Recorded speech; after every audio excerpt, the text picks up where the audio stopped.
Hello, everyone. Welcome to this episode. My name is Mohammed Yunus, founder and CEO of vFairs.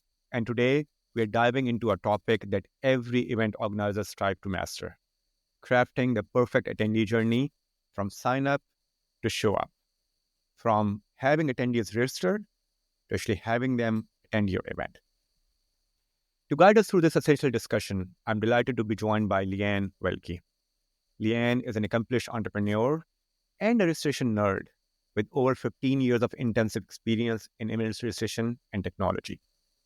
Her deep understanding of the event journey and passion for event tech innovation make her the perfect guest for today's conversation. Let's get started. Leanne, could you start by telling us a bit about your background? What first sparked your interest in the events industry? Yeah, thank you very much for having me, by the way. I'm so happy to be here.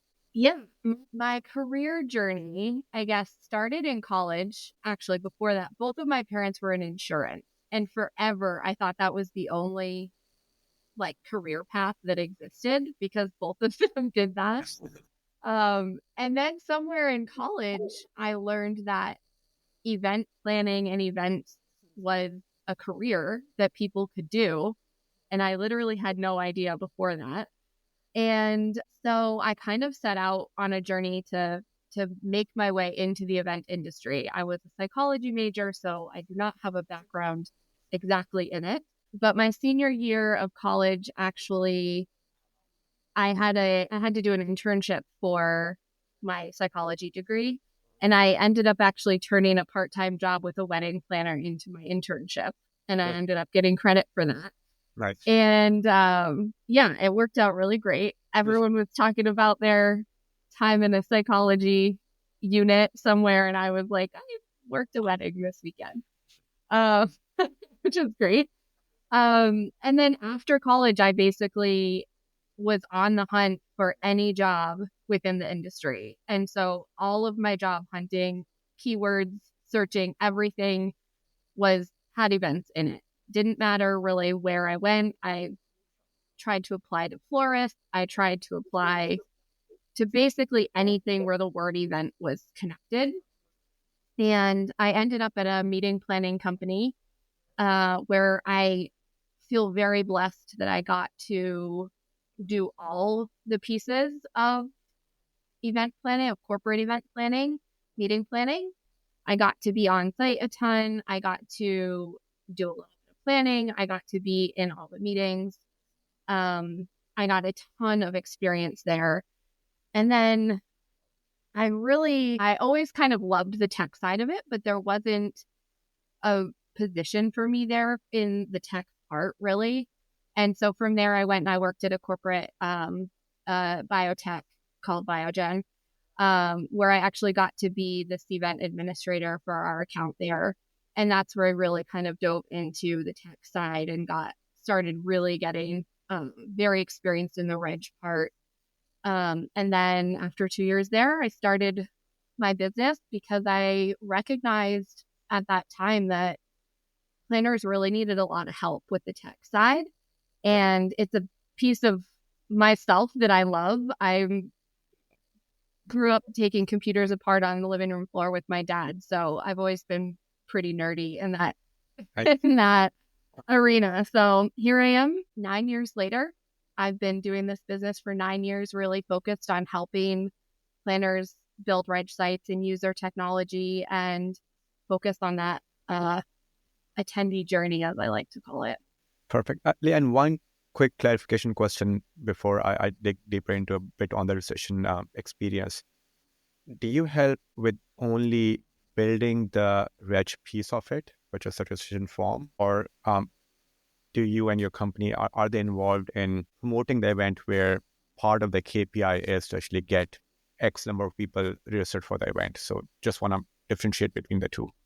Yeah, I focus only on building the reg site, which is lucky for me and the part that I love the most.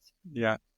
It's interesting because all the stuff that's kind of outside of that actually has never really fallen on me, which again is lucky for me, but was also sort of intentional because I get really nerdy about making a software work to collect what we need to collect from our attendees for my planners. I'm like very protective of them and their process and really like getting what they need done out of it.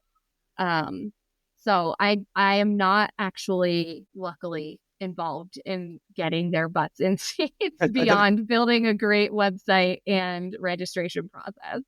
Leanne, I know it's going to be a bit of a high level question, but we'll start high level, and if you wanna further break it down into particular use cases, etc., feel free to do that. But part of the debate sometimes on LinkedIn and by the event planners is that should we have a simpler short registration form, or should we have a lengthy registration form where we can collect a lot of information from attendee in order to better serve them during the event itself, or better serve everyone's kind of interest, whether it is for sponsors, exhibitors, event organizers, and so forth. I don't know if there's a simple answer for that. If yes, would love to hear that. And if there's a bit of a complex answer, dig deeper into it. I'm all in trying to understand and hopefully settle in this debate of should we go with short forms or long forms when it comes to registration experience. Okay. I'm laughing because it is the debate, right? This is like the hot topic, and it gets me, to be honest, every time I see this circulate, which seems to be every couple of months this year. This push to just get them in and get them out, right? That's the name and email.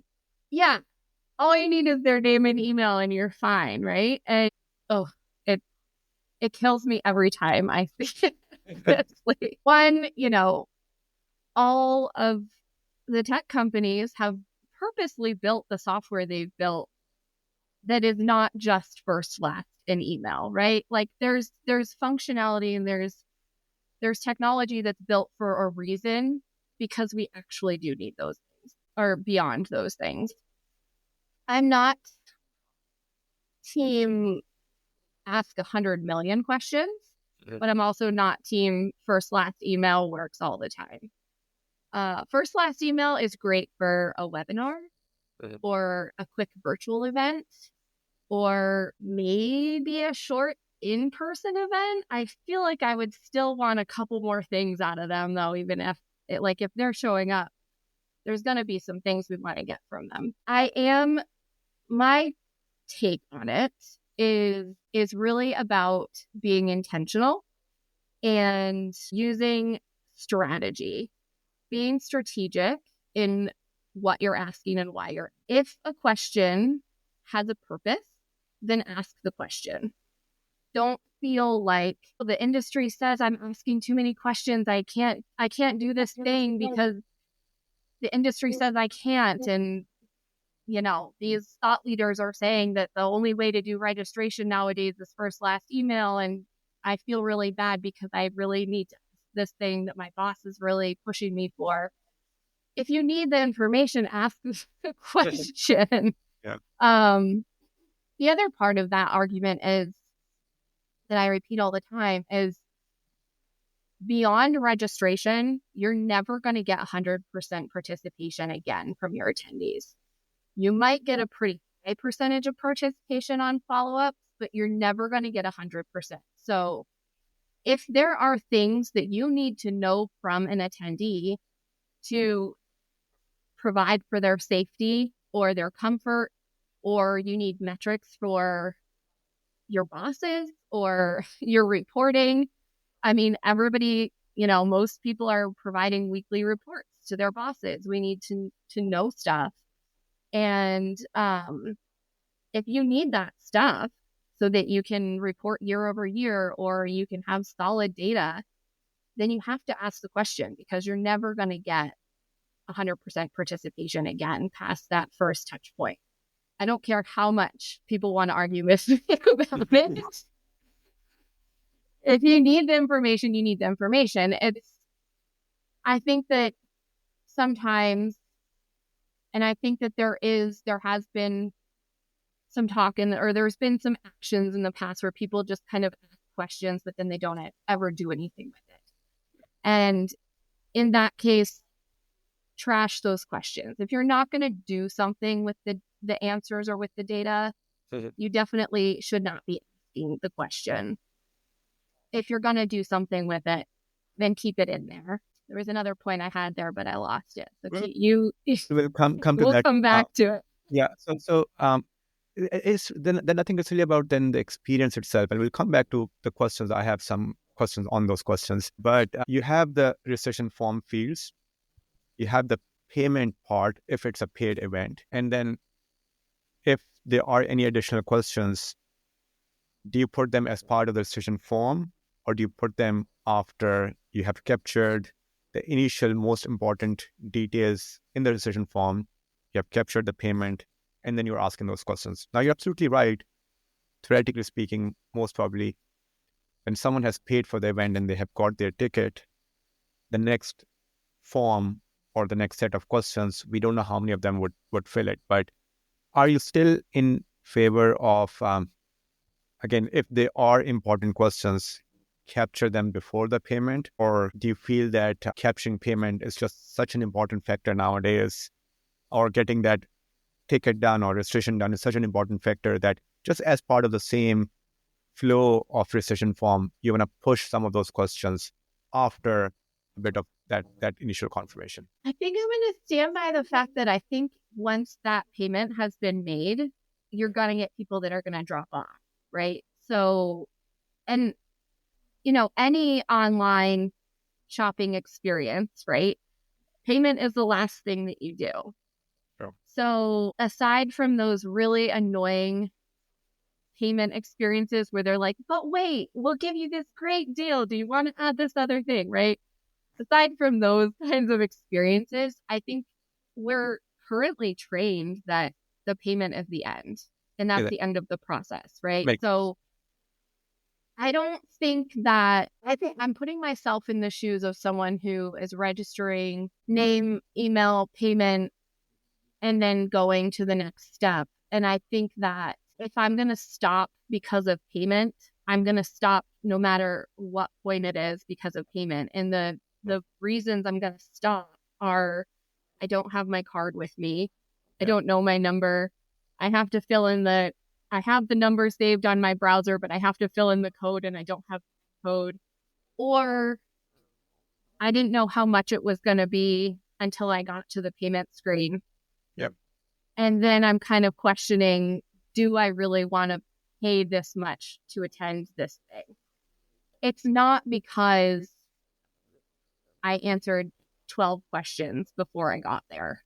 Personally, for me, I'm putting myself in the attendee's shoes, right? And that's so much of what I really try to focus on building out, right? And is making those forms in a way where I'm putting myself in those shoes. Would this really annoy me? Sure. And most of the time I'm like, no, this would not annoy me. Yep. Okay, one question after the other, but the first one is, are you more of a person who likes to create these forms using a wizard that, okay, personal information here, event related preferences here, dietary, transportation preferences here, or whatever those questions are? Or do you feel that the long form where people get to see the list of questions that they have to answer anyways, what has been your experiences just between a wizard-based form versus just, I don't want to call it a long form because it's not meant to be a long form, but whatever the number of questions are just in one screen so that people know what the questions are that they have to fill in? I think it depends. As all great registration sites depend, right? I think I will tell you, I registered for something where it was one question per page, and I hated that experience personally for myself. I was like, this is really annoying to have to press next every time. But if it's one long page with, say, 30 reg questions on it, I feel like that's too much for one page. So it really kind of depends. I personally, and maybe it's just the way I've been trained so far in my career, I personally like to do, I don't know, like a comfortable number of questions per page. And that can really vary, but anywhere between, 5 to maybe 15 fields. But I'm saying 15 as in like if you have to put your address in, that's 5 fields, right? So I personally like to sort of break it up if it is longer, because one, it saves your information usually. Not all long forms save your information. Yep. If you get distracted and you walk away, that's really annoying to have to come back and refill 25 out of 30 fields. But it also sort of breaks up the process. So you feel like you're making progress, right? You feel like you're like making your way through this. There's action. I think it's a better experience, which is really what I'm always after. Coming back to the decision form fields, we're going to talk about, and again, see, I'm with you. I think depending on the type of event, you just have to capture what you have to capture in order to best serve the interest of those attendees themselves, right? So if it's a webinar, name and email is fine. If it's, again, an in-person event where there are so many other things involved, you need to capture those preferences in order to better serve that user. And again, we do different types of events. We do sometimes job fairs where you need to ask them about their degree. We need to ask them about their resume. We need to ask them a lot of those details, because unless we capture those details, we cannot match them with employers. Similarly, we do a lot of trade shows. These are buyers and suppliers, etc. You need to get those preferences and so forth. So I'm all in for that, and I know that there's no one right answer. Having said that, have you come up with a magic number of questions that ideally fits in the best way to collect the information before the payment would say that, by the way, you know what, maybe just have a 2-step process where capture the payment, and then, beyond this X number of questions, you might just not have the same kind of conversion rate. And we know that not all events are looking for maximum number of registrations. They're looking for the right people who actually want to attend that conference also, Right. Yeah. I mean, you're also registration, as you're saying, is also a qualifier, right? Exactly.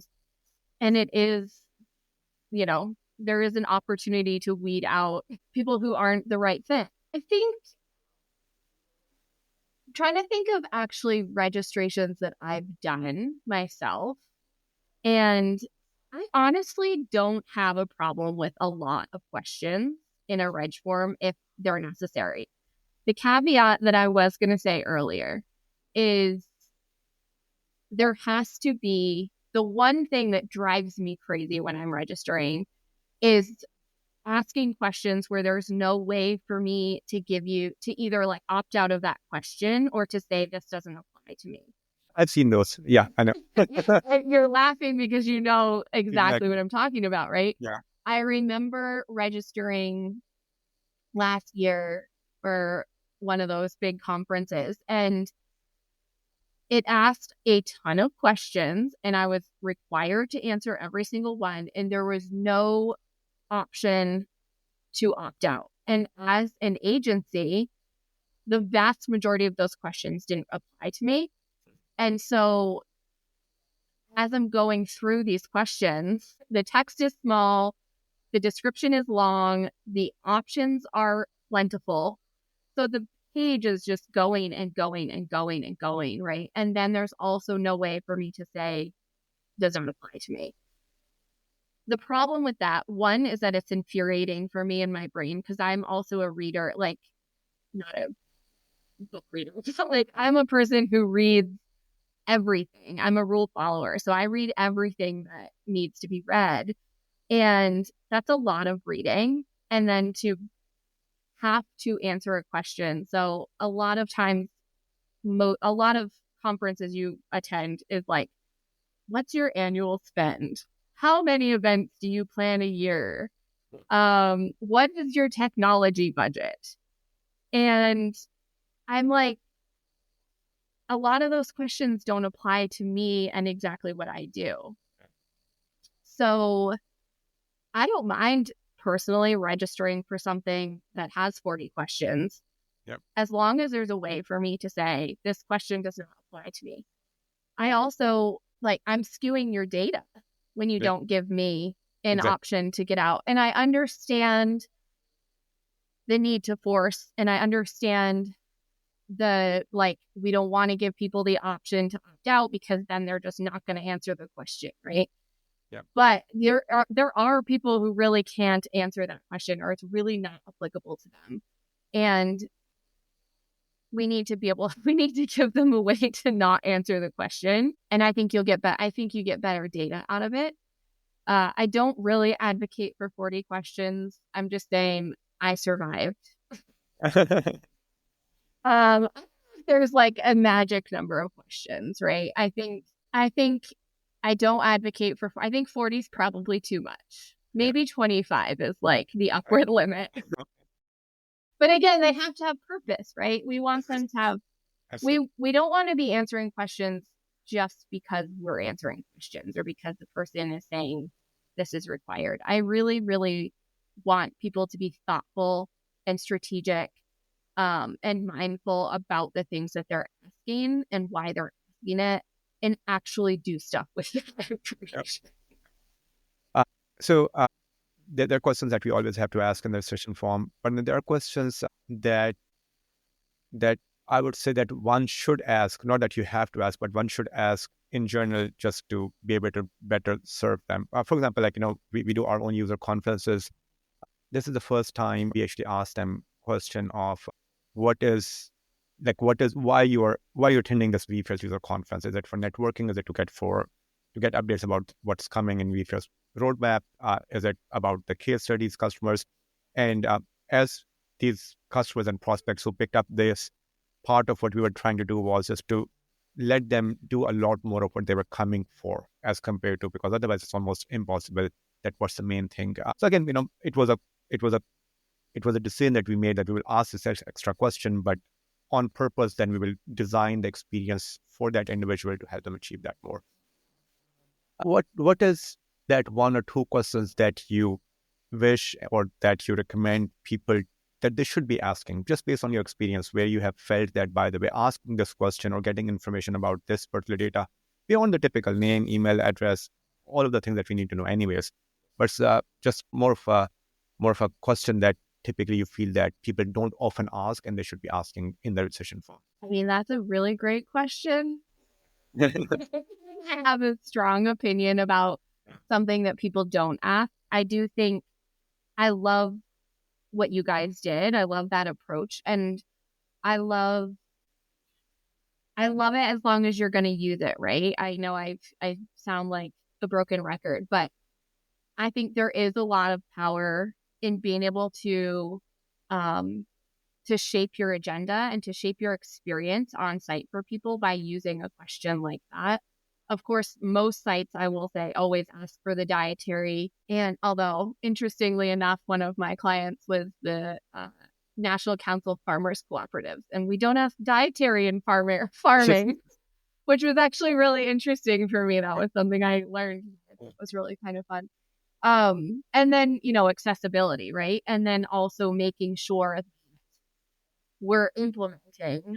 And if we're going to ask them what you're here for, and a lot of people say networking, then, okay, let's intentionally design networking spaces and give them more time and less content and more networking time that's not at a crowded bar, but is actually in a quieter place that's more conducive to actually networking. And let's build it in, and let's call it out on the website, and let's tell them that we hear what they're saying by giving us this feedback. The important part really is actually implementing. So I actually love that approach. I do see that every once in a while. I don't see it a lot. I will say that. I don't see that question a lot of like, what are you hoping to get out of this? Or what are you most looking forward to? I think all of those are actually really excellent questions, as long as we're going to do something with it. Then you attend a lot of conferences, I'm assuming, and if not, some of them, a few. We of course, our team saw you at IMEX. I know that you're going to Event Tech Live. Two different questions. One of them is just some of your most favorite conferences, events that you yourself attend, maybe the top 2 or top 3. And then the decision process of any of them, or any other conference that you have attended that you didn't build, but you feel that it was a great registration experience, despite that they did need to collect a lot of information from attendees, right? It was not a virtual event with 2 fields or a webinar with 2 fields, something that's, let's call it beyond 8 or 9 fields, at least at a minimum, that you felt that, okay, that registration experience was something that you typically strive for your own customers as well. Ooh. I'm trying to think if there's ever been a really excellent registration experience that I've been like, wow, this is amazing. Sadly, I actually feel like I have to say that it was probably virtual event registration that was first last email, and that was Gleanon's Activate that was this year. Really just because I had already registered. And so when I went to register the second time, my second registration was really fast and easy. And I know that was a virtual event, and that's specifically what you said not to answer. But I think that the experience of having my information pre-filled and making my registration go super, super fast the second time, that's the thing to focus on, not the fact that it was actually a short registration form. Yep. I loved that experience, to be honest. And I think the same happened with IMEX when I registered this year after last year. I think last year they switched platforms, if I'm remembering correctly, so it didn't pull over from the year before. I think that experience is really nice, which really does actually lend itself to a whole conversation on, the industry, tech registration, software industry, and the what's the word I'm looking for? Like the urge to switch platforms and to find one that's better and to find the next best thing, or, this one's not 100% perfect, so we're going to try something else. Yeah. Are we actually thinking about the attendee experience? Yeah. And how much better it could be their second or third or fourth or fifth year of registering on the same platform, actually. I think that's a really interesting conversation I actually haven't thought about before. Yeah. And again, I think I'll just add on to what you said. And again, I'm purely putting myself into, at this point, mainly as an exhibitor into their shoes, or maybe even as an attendee as well. Forget about me being the CEO of vFairs for now. But just forget about some of these big events that I attend, and again, I'm not a typical attendee because I'm not there myself. Of course, it's my team who's going over there, and I'm trying to just oversee what they're doing. But you register for a conference, whether it's you're as an exhibitor or attendee, and then because for something like IMEX or a couple of others, you need to do matchmaking, which doesn't open up until 2 weeks or 3 weeks before. Then you need to log in again, and you have to tell your preferences of who are the kind of people that you meet. And somewhere, just because there are so many processes in between the time you pay for an event and then you attend, there are 2, 3, 4 times that you have to log in order to benefit 100% from the conference. I just feel that the whole overall experience can be a lot more better. I know that it's a very tough problem to solve, just because in order to better match A with B type of users, you need to have all of them register for that event. And unfortunately, a lot of the registrations are happening in the last 1 month, 1.5 months. So I do get that piece. And then, of course, if you want the best rate, you need to sign up early bird discount and so forth.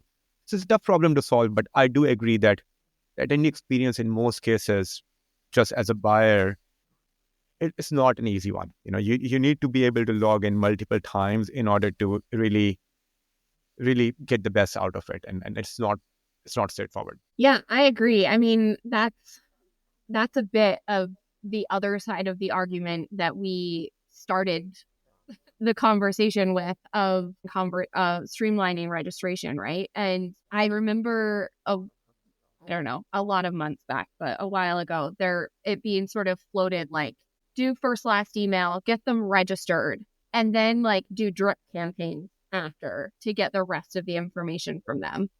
And while that sounds like a really like kind of fun challenge for me, like I'd love to actually implement that sometime, my experience with exactly what you're saying of people have to log back in to answer those questions. And that can get dicey. And I haven't seen every platform, so I can't say, if someone's listening to this, please point me in the direction of the platform that it is easy to just go back. But in theory, the way that I'd love to see that built is that follow-up question just goes to a single page that asks just those couple of questions, right? And then it saves and it kind of adds on top of your earlier answers without having to go through all the steps, without having to go through what you've already answered, without really, like, a magic link would be great to be able to log right back into my own registration. And it probably exists. It probably happens. I haven't really seen it myself yet. So I think there's, it's before we can really jump on that bandwagon and really do what would have to be done, which would be an enormous lift and a lot of coordination between the event team and the marketing teams. The tech has to be there. Yep. I'm just going to go back to my earlier question. You have to still pick up the 2 conferences that you like attending as an attendee. IMEX is now very high up there on the list. And am I allowed to say another? You can say anything. You say it 100%. That's absolutely fine. This event conference I've gone to 10 out of 12 years. Nice. And to be honest, the reason why I love those ones, I love any conference typically that I go to for our industry. But I love the feeling of just being surrounded by people who actually understand what we do when we say what we do in this industry. Yeah. Because nobody understands what I say when I say I build reg sites, right? I have to really water it down for the general population and explain to them, if you've ever gone to a sales training and your company brings you to a place and before you go there, you have to fill in a form and give them your information. I build that website. And then they're like, oh, that's cool, right? And then they can kind of relate to their experiences. But when I show up at an industry conference and I just say I build reg sites or any myriad of versions of that, people just know what it is. And it's just really nice to not have to explain yourself for a couple of days a year. Just because recession is, it's the heart of any event. Tell me a bit more about your experience of designing that for mobile devices versus the web, given that you build complex ones. I'm assuming that sometimes you prefer that people actually go through the web when there is training, just because, it's not just a name and email address. So just tell me, how do you tackle that piece and what's your recommendation on that one? Honestly, I build on the web, obviously. Yeah. So everything, for the vast majority of time, I'm pretty much previewing it always on the web. And it's funny. And I think this also goes a bit to, if you go back in our conversation of, questions per page, right? On the web, I prefer a layout that is question on, field on the left and input text on the right. I like them next to each other. I don't like them stacked. Yeah. Because it makes the field so much longer or the page so much longer when it's stacked. Yeah. I just, every time I see a website with the field stacked, it just drives me crazy. And when I open other people's reg sites that they've built, I'm like, why did you do this? Yes, I'm judging everybody who does it like that. But when it's on mobile, it does get stacked. And I know that is just how it is because that's how it fits. Yeah. So it is also a piece to take into consideration as you're thinking about how many questions per page and how it is going to render as you're going through that. And no one wants to be, if we're going back to 30 questions on one page, you're going to be scrolling on your phone forever, right? Yeah. And especially because can't do them. Yeah. Given that you build reg sites, let's just discuss a bit about AI and how do we see AI will change or can change that piece of it?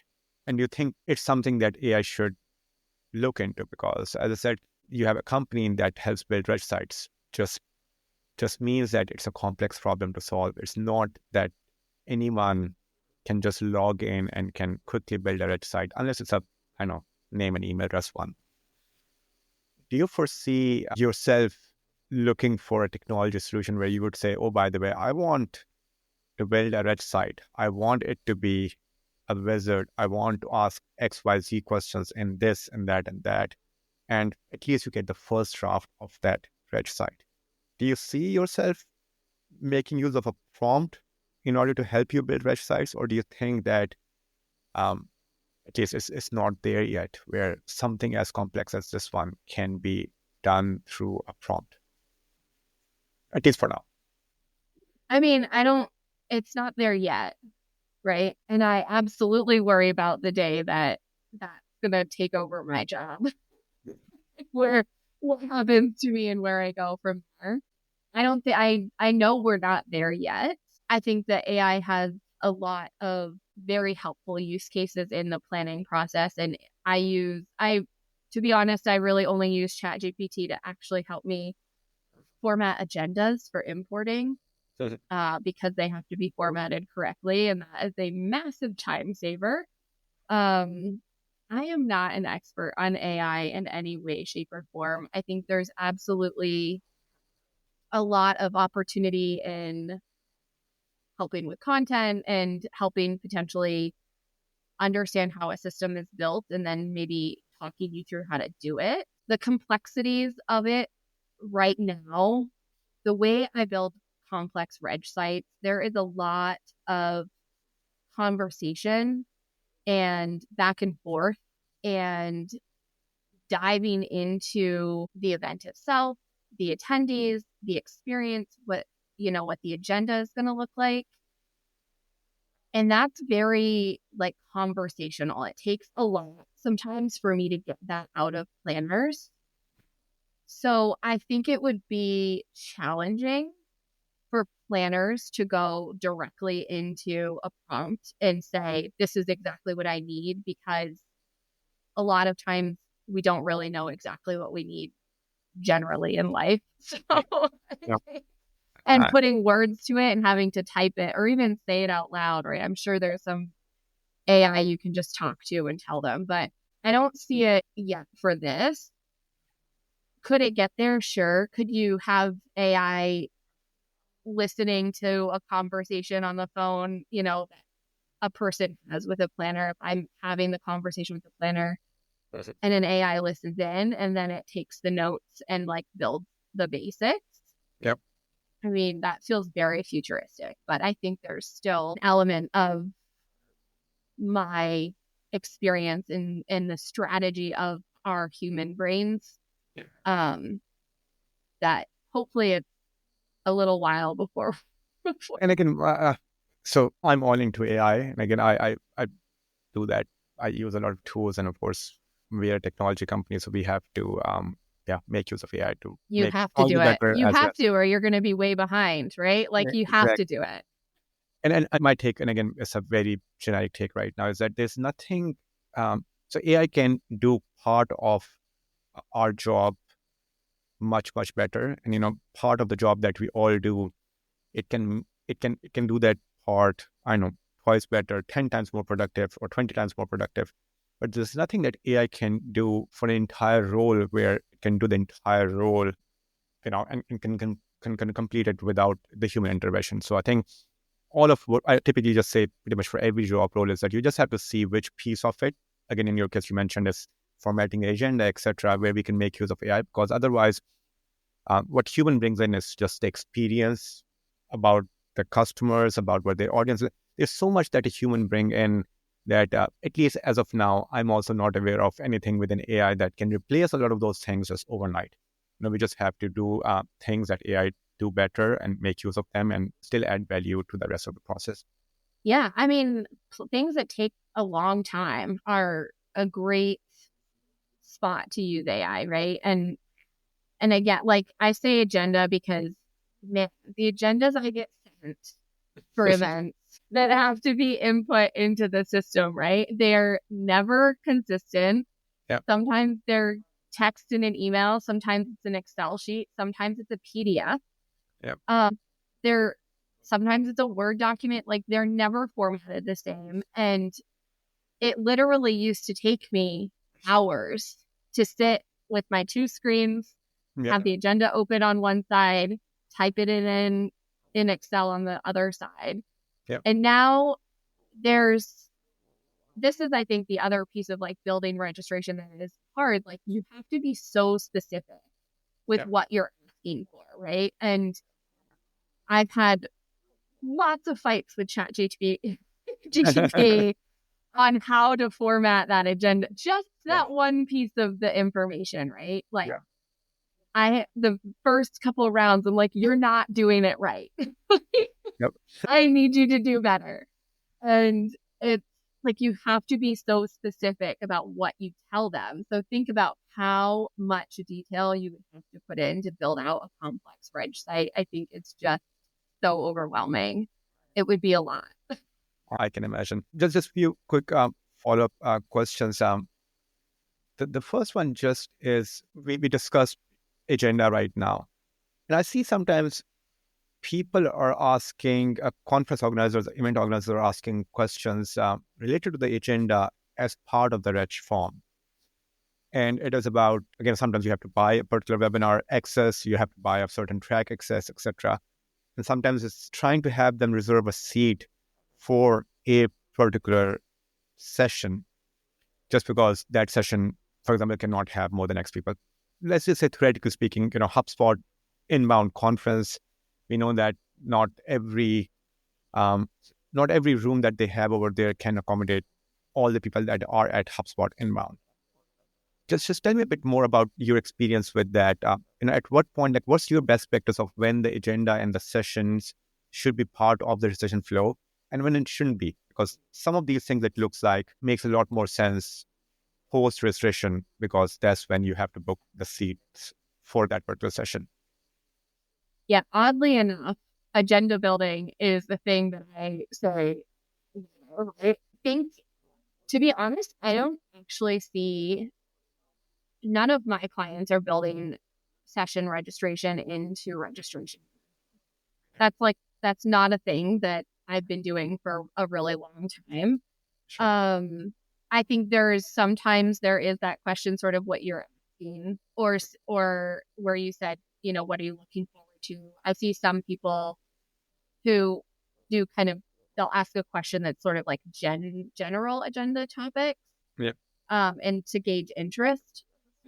But I don't see people building out the full agenda in advance anymore, which is actually really nice. So it's actually part of pretty much I can't even remember the last reg process that we did. So normally the process now for me is, it goes out when we roll out the app before the event, and people are doing it at that point. And what about the hotel room booking one? Because I participate in over a dozen conferences in a year. Sometimes I am asked to put in the check-in date and check-out date as part of the reg form. Yeah. In most cases, I'm not. I'm just pointed to a site where I can just, make use of the conference discount code to go ahead and book the hotel. But sometimes, if I'm a VIP guest, etc., I'm just asked to put that as part of the reg form. What are some of the observations that you have seen when it comes to the hotel room, just management piece? I mean, it's also a beast, just like the agenda. Right? When we're managing hotel rooms, there's a lot of cross-checking of those dates, right? Yeah. I love seeing the shift actually on putting the onus on registrants nowadays. I don't ask hotels so much anymore.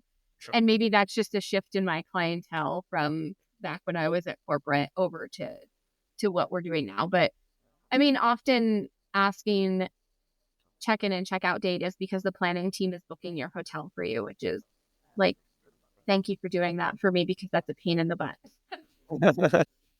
And there's a lot of work that goes on behind the scenes in booking hotel rooms for people, which is, lots of cross-checks, lots of making sure everybody has a room, making sure names are correct, right? there's a lot of that happens behind the scenes. So sometimes they, it's part of the process though. A lot of sort of like high touch events or incentives or, where you're having clients come in, you're going to take care of that for your clients or those kinds of things. So it's just part of the planning process. Then last question, your again, top 3 tips, best practices on how to build an amazing website. What are some of the things people should be thinking about when building one? I know that you're not responsible to have them attend an event, but if you have seen some of the best practices from having people from register an event all the way to actually attending an event, if you have seen some of the best practices around that, that would be great. Honestly, my biggest thing is communication. I was the communications person back at my first job. And I think that the most important thing is making sure that your attendees are informed, right? And you're bringing them along for the ride, providing information on the website so that they can make an informed decision about whether this event is for them or not. Make it very, very clear. Work with your marketing team, your communications team, work with people that are outside of those teams, have some random person review your site and say, give you feedback on is the messaging clear here? Make it clear, give them information. Please, for the love of all things, put the date and location like at the top of your website, like all the time. I hate having to hunt for that information. Also tell people how much it's going to cost. Like I don't think you can over communicate. You're not going to give away secrets. You're not going to ruin the surprise, right? People want to know information. And then, be thoughtful about your registration process.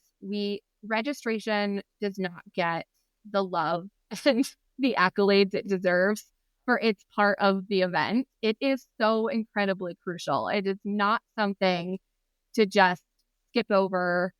It's not something that we should be like, oh, we just want to get something up so that we have it. Like, no, give it its well-deserved time and attention and thought.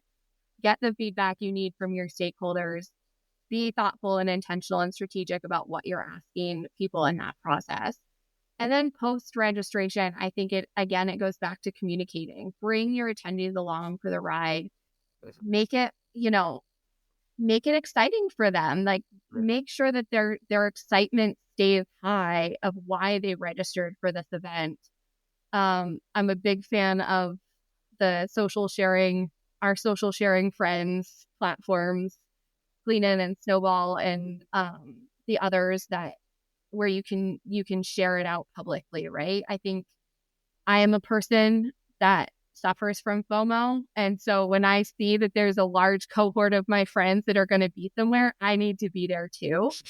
So, yeah, utilize those tools. We have some great access to some really great social sharing tools now that, share that out, entice the FOMO and get people continually talking about it. And also remind them they should be sharing or they could be sharing, and make it easy as possible. Like, give them magic links, give them an easy way to log back into those sharing tools. I will say, as an attendee, that part often is frustrating for me. I'm like, I want to share about it, but then I have to go hunting back through like 1,000 emails to try and find the one email that had the link to the sharing thing. Keep your people informed, make it easy, be strategic, be smart, give registration the love that it deserves. Perfect. Leanne, thank you so much for your time. Where can people find you if they want to get in touch with you to help, get your help to build a complex research site? Tell them of how they can reach out to you. Honestly, the best place is LinkedIn. I'm on LinkedIn all the time. Just Leanne Velke.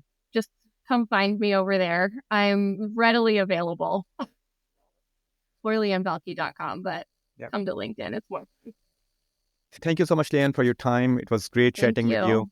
Thank you, everyone, for listening. Thank you for having me.